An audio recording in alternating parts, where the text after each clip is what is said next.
있습니다. 옳고, 예.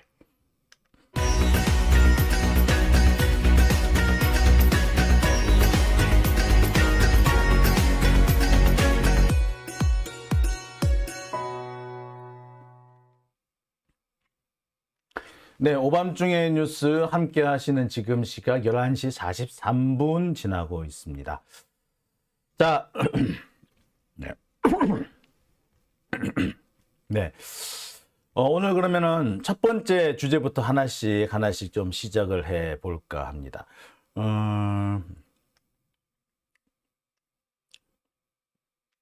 네, 이게 조금, 네. 조금 뭐가 안 맞네요. 예, 자, 다시 시작하겠습니다. 자, 오늘 제가 준비한 첫 번째 주제는요. 아까도 말씀드렸듯이 이재명의 반격입니다. 그리고 검찰은 긴장하고 있습니다. 우리는 참 오랜 전부터 왜 이재명이 반격하지 않을까 참 노심초사하면서 이제나 저제나 그 반격의 시기를 기다려왔습니다. 우리가 보아왔던 이재명은 절대 가만히 앉아서 당할 그런 사람은 아니었잖아요. 그리고 검찰보다 훨씬 더 좀 야갔다고 그래야 되나요? 검찰보다 훨씬 더 능력이 출중하다라는 것. 저기 뭐 정무적인 감각이 훨씬 더 뛰어나다는 걸 우리는 익히 알고 있었습니다. 그런데 계속 그런 이재명이 당하고 있는 걸 보면서 답답함을 많이 느껴왔어요. 왜 저렇게 당하고만 있을까라고 했는데, 아마 이제 반격이 시작될 모양입니다. 아마 시작이 됐는지도 모르겠어요. 그리고 지금까지 이제 이런 모습을 보면은 우리가 알고 있던 이재명의 모습과 좀 달라서 그렇지, 그때보다는 그러니까 우리의 눈높이에 좀 못 미쳐서 그렇지 계속해서 반격은 계속 해왔던 것 같아요. 그리고 이제부터는 아마 본격적인 반격을 좀 시작할 것 같습니다.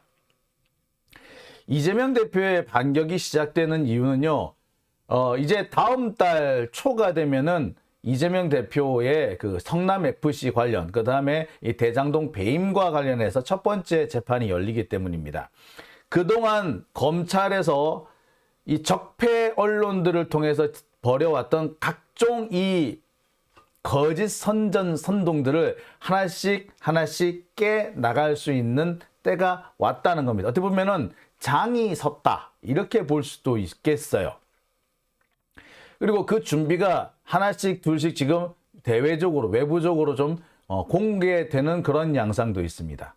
자, 우리로서는 기대를 할 수밖에 없는 거죠. 자, 이렇게 이재명 대표 측의 반격이 시작될 듯 하니까 검찰은 되게 신경질적인 반응을 보여요. 근데 이 이재명 대표의 반격이 단순히 이재명, 대장동 여기만 연결된 것만은 아닌 것 같아요. 검찰의 공세가 지금 뭐 대장동만 된 게 아니잖아요. 지금 쌍방울이라든지 뭐 성남FC라든지 뭐 이것저것 다 끼워 맞춰가지고 모든 걸 다 이재명으로 다 몰아가는 그런 방식이잖아요. 심지어 백현동까지. 이 정말 얼척이 없는 이런 행동들을 검찰이 하고 있는데, 자, 여기에 대해서 이재명 대표가 하나씩 반격을 하고 있고요. 그 반격, 볼만한 장면이 하나씩 나오기 시작합니다. 그리고 검찰은 이제 신경질을 부리기 시작해요. 자, 대표적인 것이 바로 지난주에 저도 한번 공개해 드렸습니다. 이화영 전 경기도 평화부지사가 재판 중에 제시했던 겁니다. 여러분 알고 계실 거예요. 지금 이화영 부지사 같은 경우에는 이른바 쌍방울 대북 송금 문제 때문에 재판을 받고 있습니다. 쌍방울이 북한에 뭐 한 800억 달러인지 뭐 800만 달러인지 뭐 하여튼 얼마 한 100억 원 정도를 송금을 했는데, 이 송금은 사실은 경기도가 내야 될 돈을 대신 낸 거다. 그리고 북한에는 돈을 보낼 수 없는데 경기도가 그걸 우회하기 위해서 쌍방울을 악용했다. 뭐 이런 식의 논리를 펴왔어요. 그러니까 이재명 대표를 무슨 간첩으로 몰아가지고 이렇게 죽이려고 하는 그런 공작이었던 것 같아요. 문제는 쌍방울이 북한에 보냈다고 하는 거 800만 달러. 이게 과연 무슨 성격이냐. 이게 제일 중요한 부분이었죠. 그전까지는 검찰은 이게 어디까지나 경기도 대신 준 거다라는 식으로 이렇게 억지를 부렸어요. 쌍방울 회장인가 하는 김성태. 처음에는 그 경기도하고 아무 상관없어 라고 하더니 막상 잡혀 들어가니까 말을 싹 바꿔요. 아유 뭐 경기도 대신 줬어요. 뭐 이렇게 또 말을 또 바꿨단 말이에요. 그런데 물증이 나왔습니다. 이거 경기도하고 아무 상관없는 돈. 쌍방울이 북한에 준 돈은 경기도와는 아무 상관없이 쌍방울 지들이 사업하려고 준 돈이었다. 라는 걸 입증하는 물증이 나옵니다. 그게 바로 뭐다? 쌍방울 나노스의 IR 자료.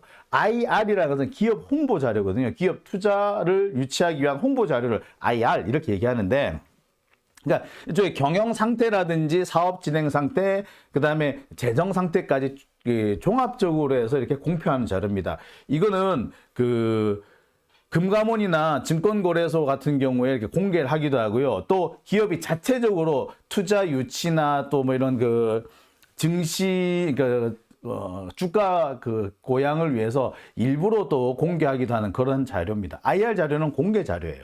다시 한번 IR 자료는 공개 자료입니다. 그죠? 그러니까 IR이지. 여러분 주요 기업체 가보세요. 홈페이지 다 들어가 보세요. 뭐라고 나온다? IR 해가지고 그 기업에 대한 상세한 정보들이 들어있습니다. 무슨 사업을 하며 얼마를 줬고 이렇게. 투자는 어느 정도 진행되고 있고. 예. 자, 그 IR 자료에서 뭐가 나왔다? 쌍방울이 북한에 약 1조 원의 투자를 하기로 했고, 그리고 그 계약금으로 100억 원 정도를, 약 1000만 달러 정도를 송금하기로 했다. 그런 내용이 들어가 있는 겁니다. 자, 다시 한번. 쌍방울 나노스의 공식 IR 자료, 기업 홍보 자료, 기업 가치의 홍보 자료, 투자 홍보 자료, 투자 자료를 그렇기 때문에 투자 자료라고 하는 게 더 맞겠다. 그죠? 기업 투자 자료, 이 투자 자료에 뭐가 들어있다? 쌍방울 나노스가 북한에 투자를 하기로 했는데 투자 규모는 1조 원이고 그중에 계약금조로 약 1000억 원을 보내기로 했다. 1조 원을 투자를 하는데 그중에 한 10% 정도, 10%가 되는 1000억 원 정도를 계약금으로 주기로 했다. 라고 한 거예요. 근데 지금 현재 쌍방울이 북한에 보낸 돈은 얼마? 100억 원. 뭐 800만 달러니 어쩌냐는데 그걸 우리나라 돈으로 계산하면 100억 원 정도잖아요. 그죠? 100억 정도를 보낸 거야. 계약금으로 보낸 거야. 그러니까 계약금 1조 원어치 투자를 할 거고, 그 1조 원어치 투자를 위한 첫 번째 계약금으로 한 100억 원 정도가 간 겁니다. 그게 IR 자료에 나와 있어요. 자, 그거를 딱 공개를 해버렸네. 그러니까 검찰이 개지랄 떨기 시작해. 자기들로서는 정말 치명적으로 한 방 맞은 거잖아. 결정타 맞았네. 그러니까 어떻게 된다? 여기서 시비를 겁니다. 왜? 그걸 왜 공개해? 법정에 제출한 걸 왜 공개해? 쥐들은 아니 법정에 공개하기 전에, 법정에 제출하기 전에 공개하는 게 문제지 법정에 제출하고 난 다음에 공개하는 게 문제인가요? 그런가요? 이거 웃기는 거 아닙니까? 지들은 법정에 오기 전이든 후든 지들 퍼뜨리고 싶을 때 막 퍼뜨리면서, 아니 법정에 제출된 걸 공개하는 거 그게 뭐 잘못된다는가요? 웃기는 놈 아니야. 우리나라 재판은 공개재판주의예요. 법정에서 공개되는 거는 뭐 만천하에 다 제3자 대세적으로 공개되는 거야. 근데 그게 왜 문제인데? 근데 그걸 문제 삼고 있어요, 검찰이. 응? 왜 법정에서 제출된 증인신문 녹취록이 공개되느냐? 왜 쌍방울 IR 자료가 사진으로 공개되느냐? 왜 공개되면 안 돼? 검찰 지들은 마구 공개하면서 왜 이화영은 하면 안 돼? 또른 놈들 아니야? 미친 놈들 아니야? 지들이나 똑바로 하지. 자, 이런 것은 바로 검찰의 아주 신경질적인 반응인 거죠. 검찰은 지금 자신들이 좀 불리한 상황에 처하기 시작했다는 것을 알고 있는 겁니다. 너무나도 결정적인 자료죠. 경기도가 내야 될 돈을 쌍방울이 대신 냈다. 그게 약 800만 달러고 우리 돈 약 100억 원이다 라고 했는데, 알고 보니 쌍방울은 북한에 1조 원을 보내주기로 했던 거야. 그리고 계약금조로 한 1000억 원 정도를 보내주는데 그 1차분으로 100억이 넘어간 거예요. 너무나도 합리적이지 않습니까? 너무나도 명백하잖아요. 근데 이거를 왜 공개하면 안 되는데? 검찰은 김성태가 무슨 말 했다, 말할 때마다 실시간으로 공개해놓고 법정에도 나오기 전에 법정에 나오지 않은 김성태 얘기를 그렇게 마구 떠들어 놓고서는 왜 법정에 공개된 자료를 왜 공개하면 안 되는데? 개 같은 놈들. 자, 검찰이 이렇게 이상한 반응을 보이는 것은 그만큼 자신들이 불리한 입장에 처해 있다는 것을 반증하는 것이기도 합니다. 근데 이게 바로 이재명 대표 측의 첫 번째 반격인 겁니다. 검찰의 이런 어거지 주장을 정확한 물증으로 반격을 하고 반격했다라는 것을 언론에 공표하는 겁니다. 언론은 지금까지 말을 잘 안 듣지. 검사들이 떠든 얘기는 너무나도 열심히 받아주면서 막상 이재명 대표 측이 반격을 하는 경우에는 공개 자체를 안 하는 거예요. 당장 이 부분, 대북 송금 부분만 해도 그래요. 검찰은 이 대북 송금과 관련해 가지고 엄청난 언론 플레이를 합니다. 최근 석 달 동안 이 쌍방울의 대북 송금과 관련돼 가지고 나온 기사는 모두 4,800여 건입니다. 네이버를 뒤져보니까 모두 4,800여 건입니다. 한 줄이라도 검찰의 언론 플레이 내용이 포함된 기사를 합치니까 4,800여 건이나 됩니다. 그리고 이 중에서 방북 대가로, 이재명의 방북 대가로 돈이 오갔다라고 주장하는 기사는 580여 건이었습니다. 그러니까 검찰의 주장을 아무런 걸림돌, 아무런 이런 스크린 없이, 추가 취재나 이런 검토 없이 그냥 그대로 떠벌렸던 겁니다. 이런 최근 석 달 동안에 이 방북 관련 기사, 대북 송금 관련 기사만 4,800여 건이 나왔습니다. 4,800여 건이요? 어느 정도인 줄 아십니까? 보통 한 개 언론사가 하루에 최대치로 기사를 생산하면 한 300건 정도 생산합니다. 연합뉴스가 한 500건 정도 생산하는 걸로 제가 들었거든요. 근데 연합뉴스만큼 다들 생산 안 하니까 300건 정도 생산하고요. 100여 건 정도 생산해도 많이 그런 대로 생산했다라고 얘기를 합니다. 자, 그러면 이 4,800여 건이면 뭡니까? 10개 언론사의 기사 생산량입니다. 어마어마한 거죠. 그 중에 검찰발 기사로 방북 대가로 쌍방울이 북한에 돈을 줬다라는 그 기사만 580여 건입니다. 대북 송금 관련해 가지고 검찰 측 주장을 여과 없이 담은 기사만 480건. 그 중에서 방북 대가를 줬다 이런 식의 주장이 담긴 기사가 580여 건. 이렇게 일방적으로 때려 박아 놓고서는, 안 그렇습니까? 그래 놓고서는 그에 대한 반박을 했다고 이 개지랄을 딴다는 게 말이 됩니까? 이러고도 검찰이 공익의 대표자입니까? 지들의 주장을 반박하면은 그게 안 되나요?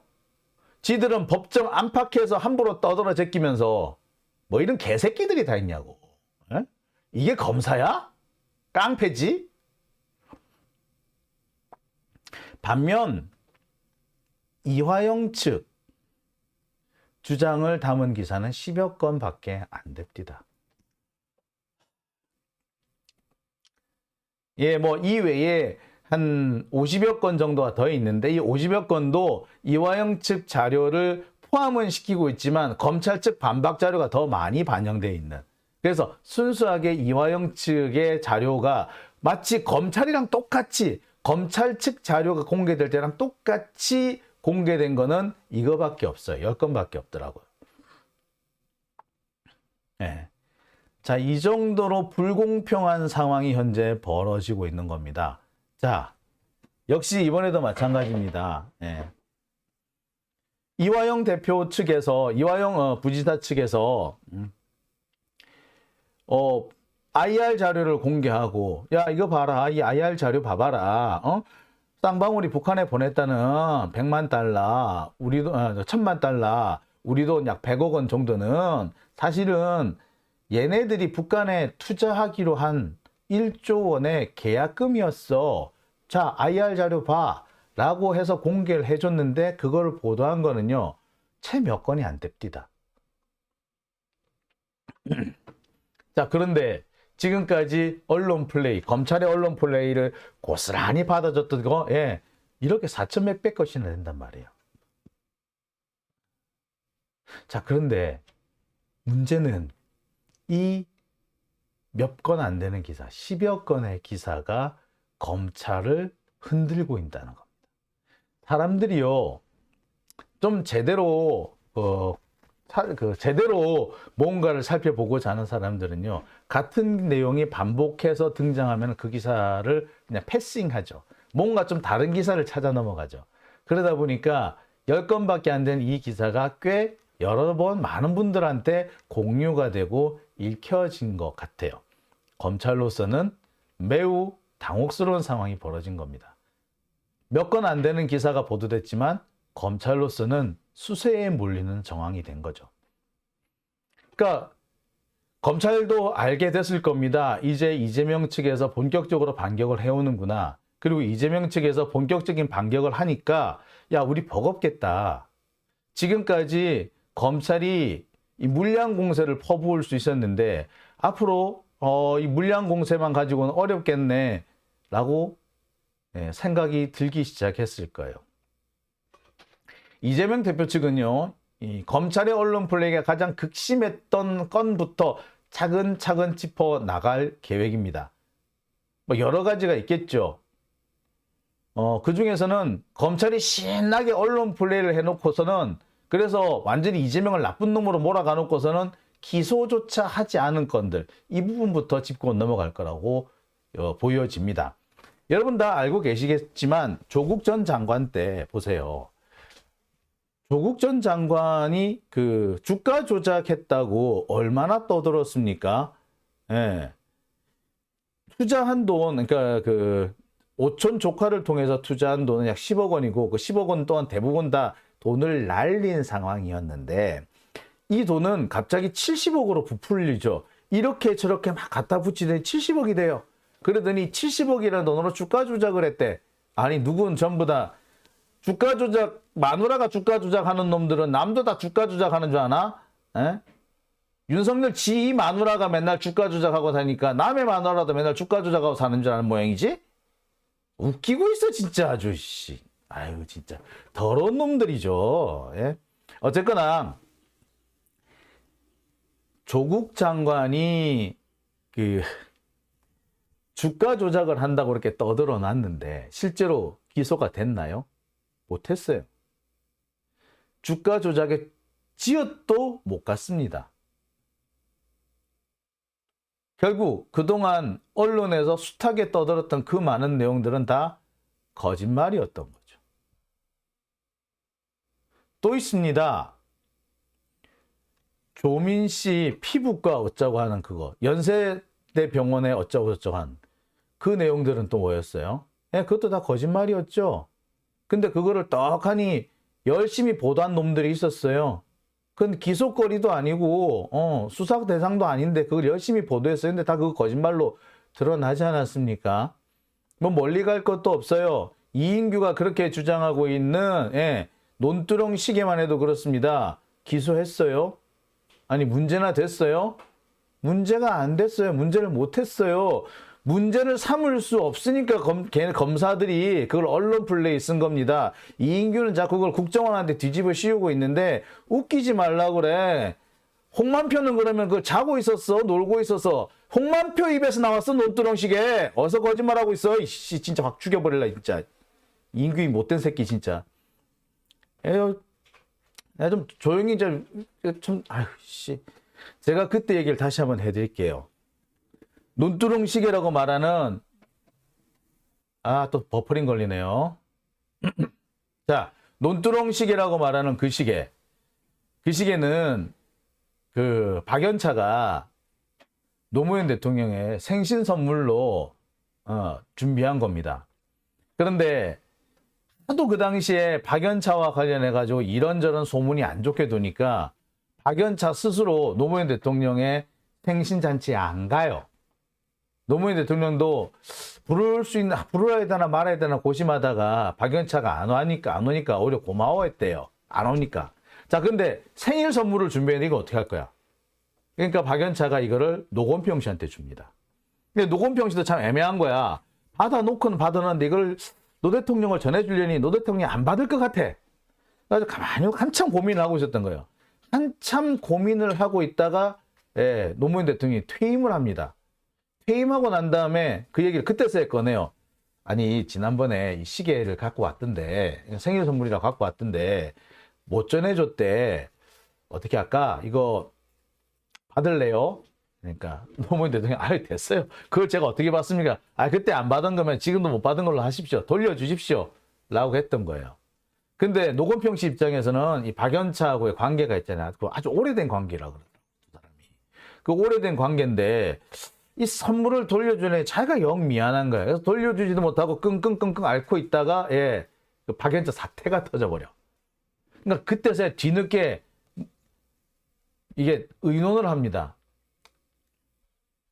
특히 이제 그 노건평 씨 부인인 그 민모 씨가 그 노 대통령 권양숙 여사한테 전화를 걸어가지고 어떻게 할까요? 이렇게 했다는 거예요. 그러니까 권양숙 여사가 아이고 그 얘기를 왜 저한테 하십니까? 그리고 이제 와서 그 얘기를 왜 하십니까? 알아서 하십시오. 논두렁에 버리든지 말든지. 자, 이래서 논두렁 시기가 된 겁니다. 이인규는 뭐 논두렁 시계는 사실이었다 이런 식으로 주장하는 모양인데 그 개새끼 내가 진짜 입을 그냥 확 그냥 공업용 미싱으로 그냥 오바로콜 쳐버릴라 진짜 씨. 자, 이처럼 검찰이 언론 플레이를 해놓고 실제로 기소 근처에도 못 갔던 내용들, 기소할 수조차 없었던 것들이 되게 많아요. 이재명 대표한테도 마찬가지입니다. 자, 여기부터 이재명은 반격을 시작할 것으로 보입니다. 그러다 보니까 뭐부터 나올 것 같다? 428억이 반격의 시작이 된다는 겁니다. 자, 검찰 입장에서는 이거 꽤 곤란한 상황이 된 거는 분명해요. 그죠? 이거 어떻게 할 거야, 검찰은? 이거 어떻게 해야 될 거야? 자, 428억 이 문제는요, 사실 검찰로서도 딱히 방법이 없어요. 왜? 428억 문제 이걸 해결하려면은 김만배 입을 열어야 돼. 근데 김만배가 전혀 검찰에 협조해 줄 의사가 없어요. 만약에 428억이 진짜 이재명 것이라고 하게 되면 김만배는 진짜 쫄딱 망해. 죽어도 망해. 그러니까 절대로 말할 수가 없는 그런 상황인 겁니다. 자, 그렇다면은 이 428억이야말로 검찰은 아마 자신들의 가장 아킬레스건이 될 거예요. 기소조차 못했는데 가장 많이 언론 플레이를 한 가장 악질적인 사안이었기 때문에 그렇습니다. 하나씩 볼까요?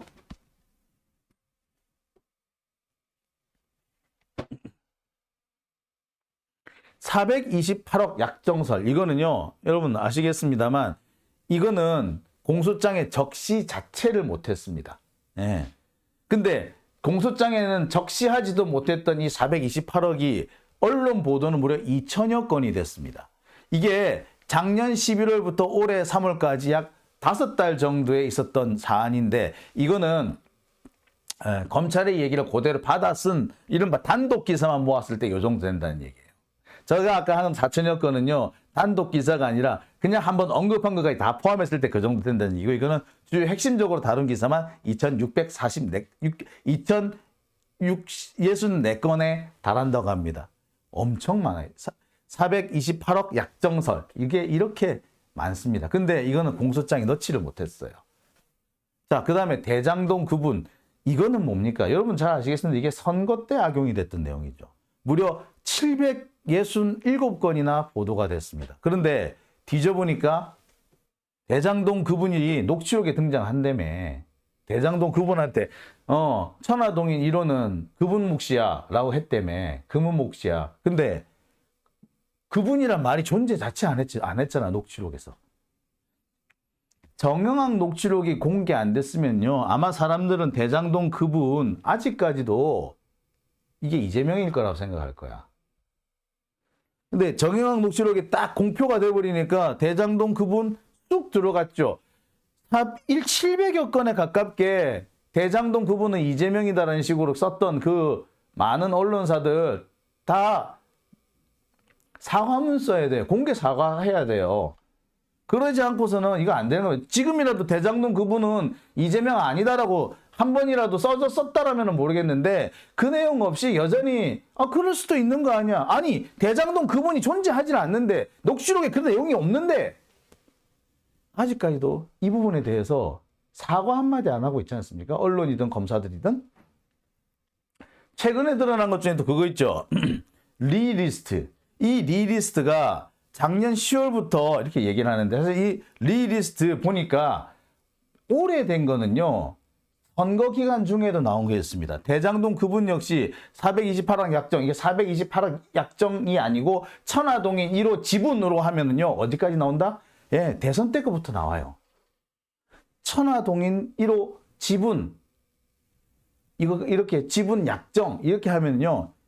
언제 거부터 있다? 예. 더 이보다 숫자는 더 늘어나요. 대선 때부터 있어요. 자, 리리스트. 이 리리스트가 사실은 이재명 리스트다. 이재명한테 돈 준 리스트다라고 떠들어댔는데 알고 보니까 그게 뭐다? 이재명 리스트가 아니라 이몽주 리스트였죠. 그죠?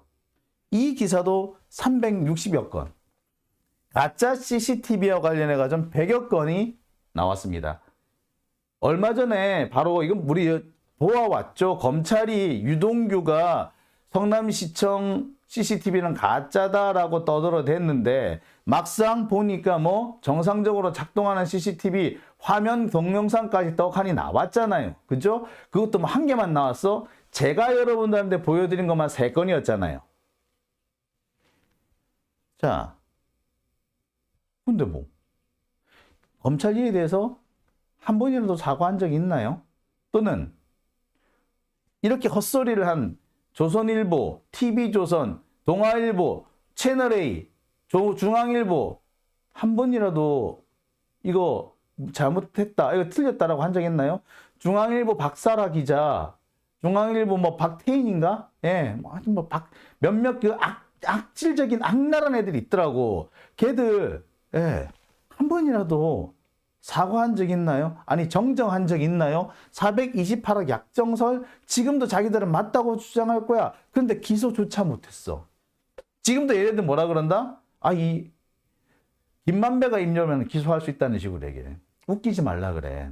야, 거짓 니들 지금도 손바닥으로 하늘 가르려고 하지 마. 야, 정영학 녹취록 그거 누가 공개한 줄 알아? 니들이 그렇게 애달파하는, 니들이 그렇게 입을 열기를 바라는 만배영 쪽에서 나왔다는 소리 유력해요, 이 사람아. 아유, 진짜. 아유, 씨. 자, 이런 상황입니다. 자, 이 외에 김성태, 이재명 잘 아는 사이. 요 기사 얼마나 많이 나왔습니까? 이것도 제법 몇백 건 될 거예요. 근데 이것도 결국에는 카더라로 밝혀졌죠. 김성태가 이재명한테 전화한 적이 없다는 거 아닙니까? 자, 이 외에 또 있어요.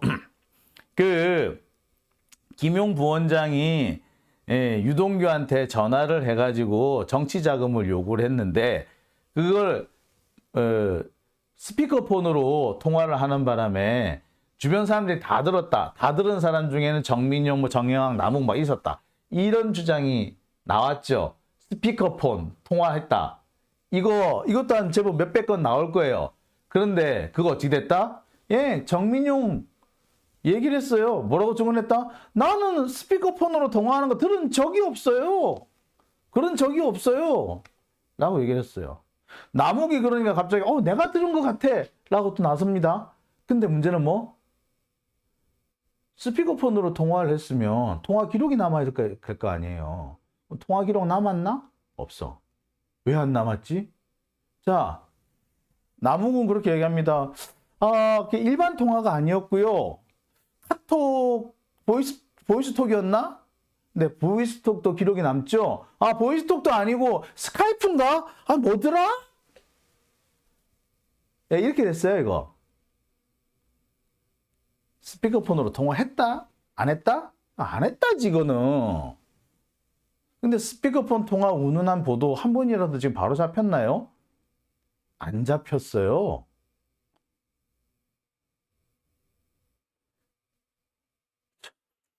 아유, 이거는 검사들도 개새끼고 기자들도 개새끼예요.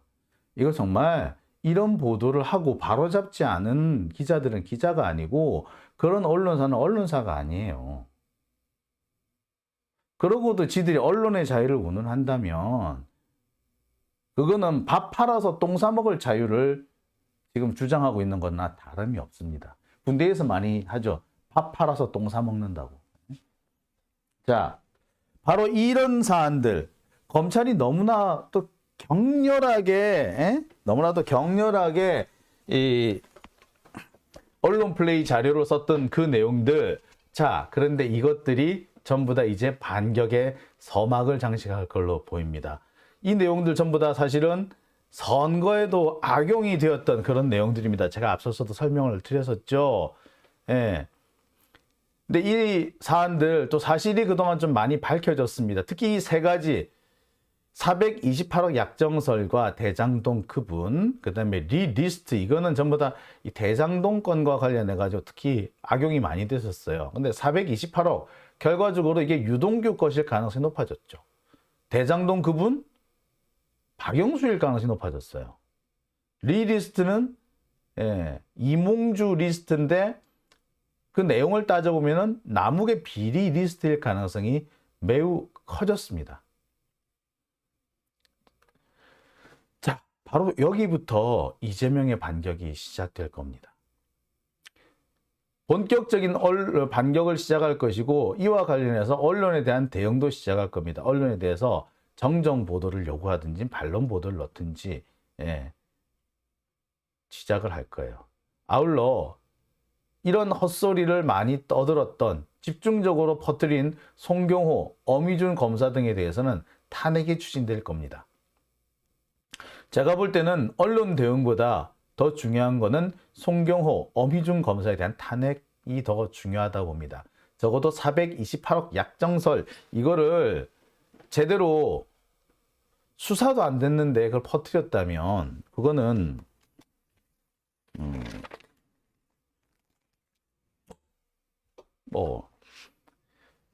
이거는 제가 볼 땐 변명의 여지가 없습니다.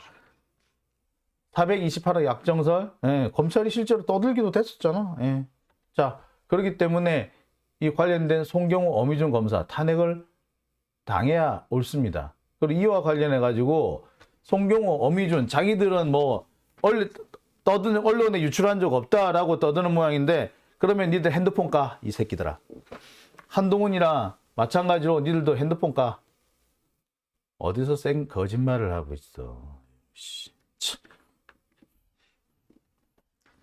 핸드폰 까자. 핸드폰 까고 시작합시다. 시원하다.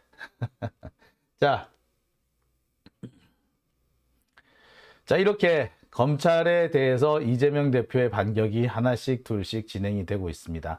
아까도 얘기했듯이 다음 달 11일 날 첫 번째 재판이 있는데 이 날을 기점으로 해서 이재명의 반격은 본격화 될 겁니다.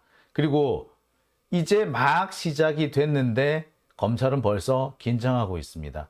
신경질적인 반응을 보이고 있다는 것은 달리 말해서 검찰이 그만큼 떨고 있다라는 반증일 수도 있겠습니다. 검찰은요, 자신들이 유리한 입장이고 자신들이 방어가 수월하면은요, 아주 침착합니다. 예를 하나 들어볼까요? 홍만표 노무현 대통령을 죽음으로 몰고 간 그 악마 같은 새끼, 그 홍만표가요, 노무현 대통령 그 소환해서 조사한 날, 그게 아마 2009년 4월 30날인가? 아마 그렇죠. 4월 30날인가 그렇죠. 그날 노무현 대통령을 소환해가지고 밤새 괴롭히고 노무현 대통령이 이제 대구로 돌아가고 난 다음에 이 홍만표라는 새끼가 기자들 앞에 와가지고 아주 울분을 토합니다. 자기들이 노무현을 위해서 일부러 박연차하고 이 대질신문까지 준비했는데 그걸 거부하고 가버렸다.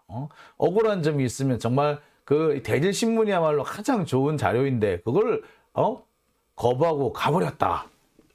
라고 막 큰 소리 뻑뻑 냈어요. 억수로 지금 승질을 내더라고요. 진짜 제가 기억하기를 홍만표가 승질을 내더라고. 아니 이런 자리를 마련해 줬는데 노무현 대통령이 그거를 거부하고 하셨다는 데서 정말 서운합니다. 안타깝습니다. 하면서 소리를 바락바락 지르더라고. 또른 새끼지. 그 나쁜 놈이야. 그 대질신문요. 이게 생각보다 그게 우리가 생각하는 것만큼 좋은 게 아니에요. 그거 작정하고 거짓말하고 연극하려고 덤비는 놈 있죠. 그런 놈 있으면요. 그 대질신문이 오히려 그 억울한 사람 만들 가능성이 높아지는 상황이에요. 네. 작정하고 억지 쓰는 놈이 있으면 못 당하지 않습니까? 그 딱 그런 상황인 거거든요. 여하튼 홍만표 그래 승질을 내더라고. 지들은 뭐 노무현 대통령을 그걸로 해가지고 대질신문 박연차 대질을 해가지고 올가매겠다 그렇게 생각했던 모양이에요. 그래서 제가 묻습니다. 노무현 대통령에 대해서 그 혐의를 입증할 만한 그 증거가 지금 다 확보가 안 됐나요? 확보하셨다고 하지 않았나요? 그러니까 확보되어 있습니다! 라고 하더라고. 그러게 이제 그 박연차의 진술만으로 이렇게 구성되어 있는 건 아닌가요? 그러니까 아니 그럴 리가 있네. 물증도 충분히 있습니다. 그러면은 굳이 대질신문 하실 필요 없는 거 아니에요? 그게 피의자를 위한 거라는데 피의자가 싫다고 하는데 그 굳이 이렇게 이렇게 언성을 높이시고 이렇게 안타까워하실 이유는 없잖아요. 이랬더니 그거는 검사가 알아서 합니다. 예, 그렇디다. 아마 자료가 남아 있을 거예요. 검사가 알아서 합니다. 네, 아픈데 찔렸다는 얘기죠. 김수남 검찰총장도 3차장 할 때 그런 얘기 한 적이 있어요. 알아서 우리가 알아서 합니다. 라고 소리 꽉 지른 적이 있어.